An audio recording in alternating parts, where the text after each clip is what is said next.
Assalamualaikum warahmatullahi wabarakatuh. Kami dari kelas TIC.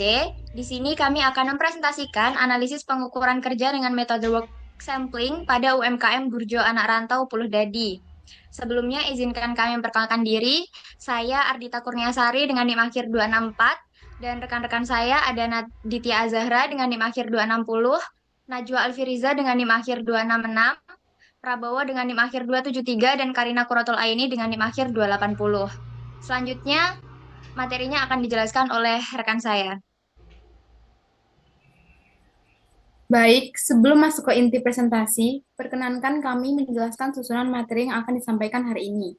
Yang pertama itu ada deskripsi UMKM, dan yang kedua itu adalah landasan teori, ketiga ada metode work sampling, dan yang keempat itu pengumpulan data, dan kelima pengolahan data, keenam keseragaman data, dan ketujuh uji kecukupan data, dan kedelapan performance rating dan allowance, dan yang kesembilan itu kesimpulan. Yang pertama itu ada deskripsi UMKM.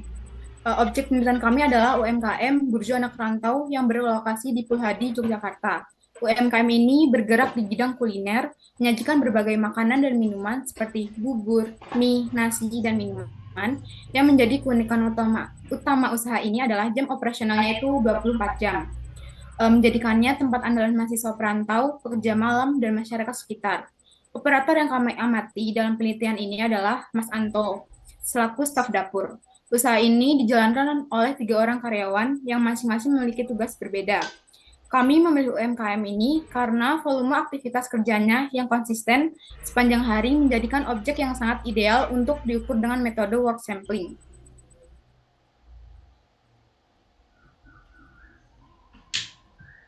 Dan selanjutnya yaitu ada landasan teori. Sebelum masuk ke data, saya akan menjelaskan 3 konsep utama yang menjadi dasar perhitungan kami. Yang pertama adalah waktu siklus atau WS, yaitu waktu aktual yang dibutuhkan untuk menyelesaikan satu unit pekerjaan. Rumusnya adalah jumlah menit produktif dibagi jumlah output. Data kami itu diperoleh waktu siklusnya itu 2040 dibagi 80, yaitu hasilnya 34 menit. Dan yang kedua itu ada waktu normal, yaitu waktu siklus yang sudah dikoreksi dengan performance rating atau faktor penyesuaian. Rumusnya sendiri itu WN dengan WS dikali rating faktor. Karena rating faktor kami adalah 1, maka WN-nya itu 21,20 menit, 21 menit 20 detik. Dan yang ketiga, yaitu adalah waktu baku, yaitu waktu standar yang mempertimbangkan allowance atau kelonggaran kondisi kerja. Rumusnya sendiri yaitu WN dikali 100% dibagi 100% dikurangi persentase allowance. Dengan allowance-nya itu 36%, yaitu diperolehnya 33,125 menit. Ketiga nilai ini adalah menjadi standar kerja pada UMKM Burjo Anak Rantau.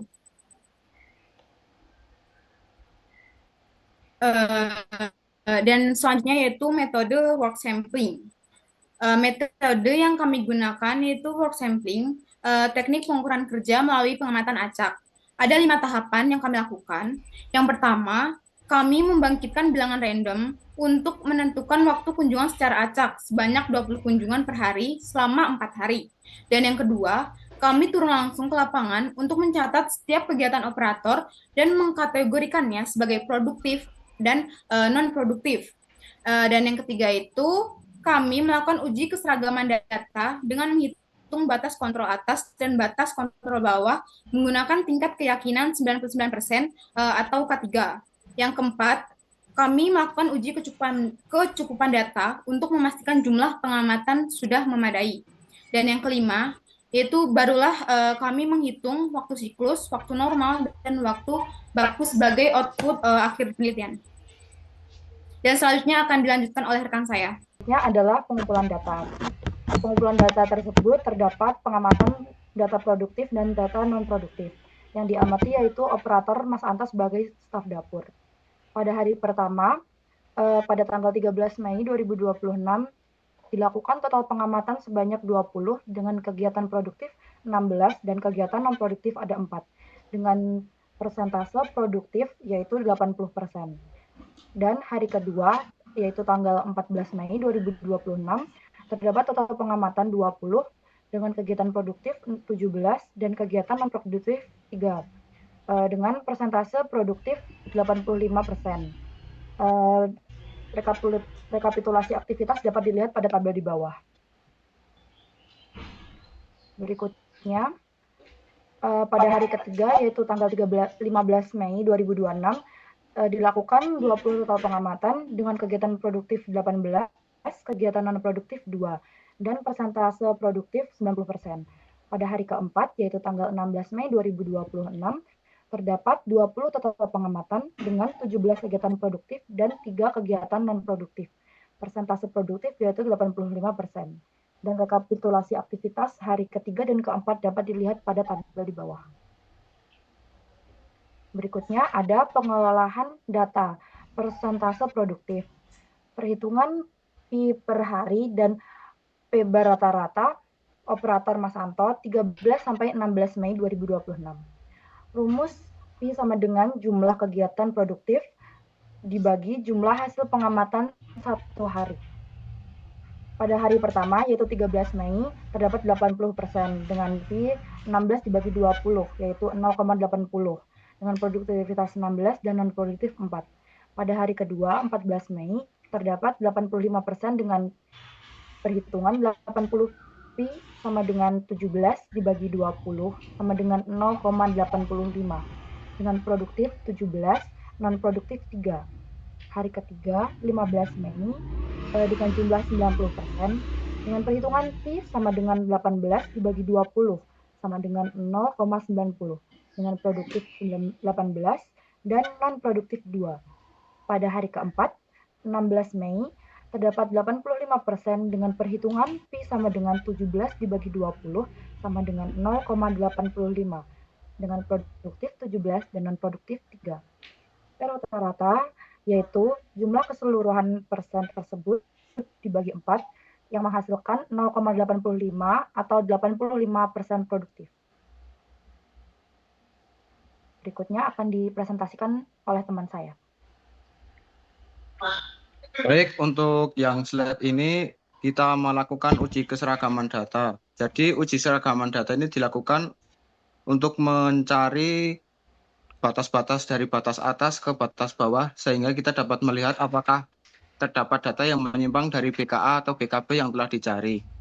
Dengan nilai proporsi yang sudah tadi disebutkan yaitu 0,80, 0,85, 0,90 dan 0,85 ditemukan rata-ratanya adalah 0,85. Kemudian untuk BKB dan BKA ada 0,73 dan 0,96.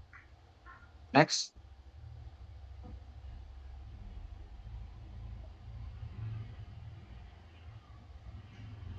Next ya. Setelah dicari keseragaman data, kemudian dicari kecukupan data. Hal ini dilakukan untuk melihat apakah data yang digunakan itu sudah cukup atau belum. Berdasarkan perhitungan yang sudah ditentukan dari nilai-nilai yang awal tadi sudah ditentukan, diperlukan yaitu 80 data yang tersedia, sedangkan N aksen yang sudah ditemukan adalah 71. Jadi dapat disimpulkan bahwa data yang digunakan sudah cukup.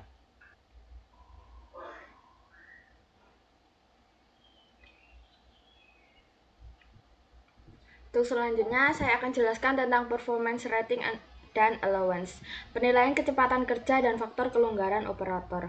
Performance rating, metode SKUMART, kelas excellent, nilai SKUMART 80, RF sama dengan 80/80 sama dengan 1. Perhitungan allowance atau kelonggaran, terdapat beberapa faktor. Yang pertama yaitu tenaga yang dikeluarkan, sikap kerja, gerakan kerja, kelelahan mata, temperatur kerja, keadaan atmosfer, lingkungan kerja, kebutuhan pribadi, serta kelonggaran tak terhindarkan. Pada kasus kali ini bisa dilihat dalam tabel untuk perhitungan kelonggarannya. Next. Perhitungan waktu kerja. waktu produktifnya 0,85 atau 85%, total pengamatannya 80 dari 4 hari dikali 20 kali pengamatan, terus kegiatan produktifnya 68, waktu pengamatannya 2.400 menit, jumlah menit produktif 2.040 menit, total outputnya 80 menit. Waktu siklus. Waktu siklus adalah jumlah menit produktif dibagi jumlah output. WS-nya yaitu 2040 dibagi 60. Hasilnya 34,00 menit per unit. 60 jumlah output selama 4 hari pengamatannya. Yang kedua yaitu waktu normal, WN. WS dikali rating faktor. WN sama dengan 21,20 dikali 1 sama dengan 21,20 menit. WN-nya yaitu 21,20 menit per unit. RT-nya 1 atau excellent, SCUMART 80/80. Yang ketiga yaitu waktu baku, WB. WN dikali 100% dibagi 100% dikurangi allowance persen. WB sama dengan 21,20 dikali 10 dibagi 64 sama dengan 33,125 menit. WB-nya yaitu 33,125 menit per unit. Allowance-nya 36% dari kondisi kerja dapur 24 jam. Selanjutnya, di sini terdapat rekapitulasi presentase produktif para pekerja per hari. Bisa dilihat untuk diagramnya dari hari pertama hingga hari terakhir, yaitu hari keempat. Untuk selanjutnya bisa dijelaskan oleh teman saya. Oke. Selanjutnya yaitu analisis dan rekomendasi. Berdasarkan hasil pengukuran kerja, diperoleh bahwa operator memiliki tingkat produktivitas rata-rata sebesar 85%. Artinya, sebagian besar waktu kerja telah dimanfaatkan untuk aktivitas utama seperti memasak, menyiapkan minum, dan melayani pelanggan. Namun, masih terdapat ruang untuk peningkatan efisiensi. Kemudian, salah satu temuan penting adalah adanya sekitar 15% waktu non-produktif yang muncul, yaitu berupa aktivitas lain di semua hari pengamatan yang berpotensi mengurangi kecepatan pelayanan. Selain itu, kondisi lingkungan kerja juga cukup berat. Operasional dapur yang berlangsung selama 24 jam dengan suhu tinggi, kelembapan, dan kebisingan menyebabkan allowance mencapai 36%. Nilai ini menunjukkan bahwa operator membutuhkan waktu pemulihan yang cukup besar selama bekerja. Berdasarkan kondisi tersebut, terdapat beberapa rekomendasi perbaikan. Yang pertama yaitu penataan area kerja, yaitu menempatkan peralatan dan bahan yang sering digunakan seperti wajan, gelas, kemasan take away di area dekat posisi kerja utama untuk mengurangi gerakan tidak perlu. Lalu yang kedua yaitu pembagian tugas jelas. Saat jam ramai, operator dapur fokus memasak, lalu karyawan lain handle pengantaran, cuci piring, dan juga bersih-bersih meja agar efisiensi meningkat. Lalu rekomendasi yang ketiga yaitu mengurangi aktivitas non-produktif melalui penyusunan alur kerja yang lebih terstruktur. Setiap tahapan pekerjaan, mulai dari menerima pesanan hingga menyiapkan pesanan berikutnya, perlu dilakukan secara berurutan dan konsisten agar waktu terbuang dapat diminimalkan. Kemudian rekomendasi yang terakhir yaitu memperbaiki aspek ergonomi tempat kerja. Misalnya dengan meningkatkan ventilasi udara atau menambah sistem sirkulasi udara pada area dapur. Langkah ini dapat mengurangi kelelahan akibat panas dan kelembapan sehingga allowance dapat ditekan dan produktivitas kerja meningkat. Selanjutnya, next, yaitu hasil analisis pengukuran kerja. Pada slide ini ditampilkan hasil utama dari pengukuran kerja yang telah dilakukan selama 4 hari pengamatan. Pertama, yaitu dari sisi produktivitas. Operator menunjukkan kinerja yang cukup baik dengan rata-rata produktivitas sebesar 85%. Nilai produktivitas harian berada pada rentang 80% hingga 90% yang menunjukkan bahwa sebagian besar waktu kerja digunakan untuk aktivitas yang memberikan nilai tambah. Yang kedua, berdasarkan perhitungan waktu kerja diperoleh Waktu siklus atau WS sebesar 34 menit, kemudian setelah disesuaikan dengan faktor penilaian kerja diperoleh waktu normal atau WN sebesar 21,20 menit. Selanjutnya, dengan memperhitungkan faktor kelonggaran atau allowance, diperoleh waktu baku sebesar 33,125 menit per unit. Nilai ini dapat digunakan sebagai standar waktu penyelesaian kerja.